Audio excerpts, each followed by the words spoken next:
దేవుని నామానికి మహిమ కలుగునుగాక. పరిశుద్ధ గ్రంథము నుండి యెషయా గ్రంథము 66వ అధ్యాయము 13వ వచనాన్ని చదువుకుందాం.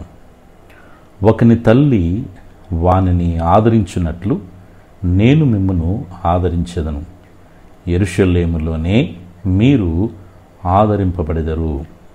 ఆమెన్. ప్రార్థన చేసుకుందాము.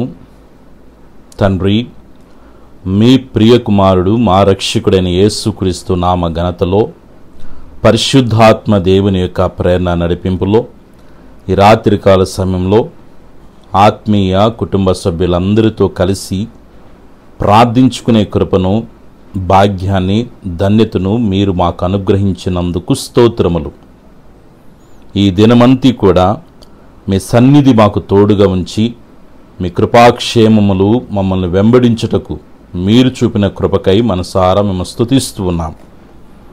ఈ దినమంతి కూడా మమ్మల్ని ప్రేమించి మమ్మల్ని ఎంతగానో భద్రపరిచి పోషించి రక్షించినందుకు స్తోత్రములు. బిడ్డల యొక్క పని బాటల్లోనూ, చదువుల్లో, వ్యాపారాల్లో, వారి ప్రయాణాల్లో మీరు తోడుగా ఉండి సురక్షితముగా గృహములకు నడిపించినందుకు స్తోత్రాలు. తెలిసి తెలియక చేసిన ప్రతి పొరపాట్లను, అపరాధములను, దోషములను, పాపములను క్షమించమని వేడుకొనుచున్నాం.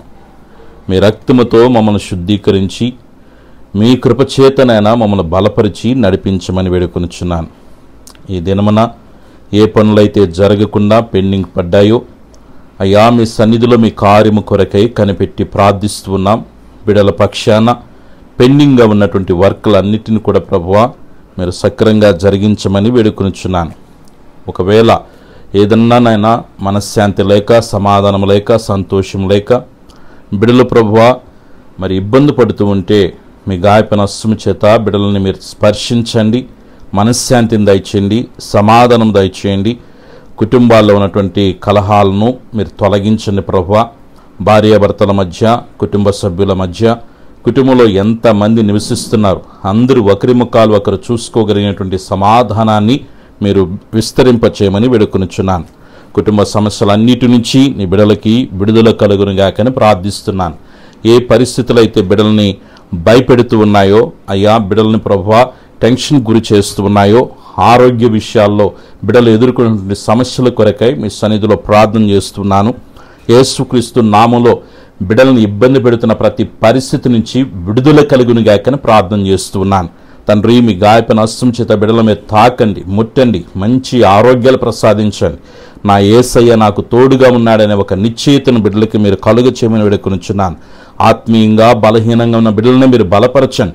ప్రార్థనల ద్వారా, వాక్యము ద్వారా నీతో సహవాసం చేయుటకు, నీ కృపలో తండ్రి దినదినము బలపడుటకు సహాయము చేయమని వేడుకొనుచున్నాను. తండ్రి, ఈ దినమున పుట్టినరోజు, పెళ్లి రోజు జరుపుకుంటున్న బిడ్డలందరినీ మీరు దీవించండి. యేసయ్యా, ఈ దినమంతా మీ సన్నిధిని మాకు తోడుగా ఉంచినందుకు మరొక్కసారి మనసారా మీకు కృతజ్ఞతాస్తులు తెలియజేస్తూ ఉన్నాం. తండ్రి, ఈ సమయంలో నిద్రిస్తుండగా సుఖమైన నిద్రను దయచేయండి. కళ్ళల ద్వారా, దర్శనం ద్వారా మీరు మాతో మాట్లాడండి. ఎటువంటి పీడకలలు, దుష్ట ప్రేరణలు రాకుండా కాపాడమని వేడుకొనుచున్నాను. నీ బిడల చుట్టూ, కుటుంబం చుట్టూ, కలిగిన సమస్తం చుట్టూ తండ్రి, కుమార, పరిశుద్ధాత్మిక నామలో అగ్ని కంచి వేస్తున్నాను.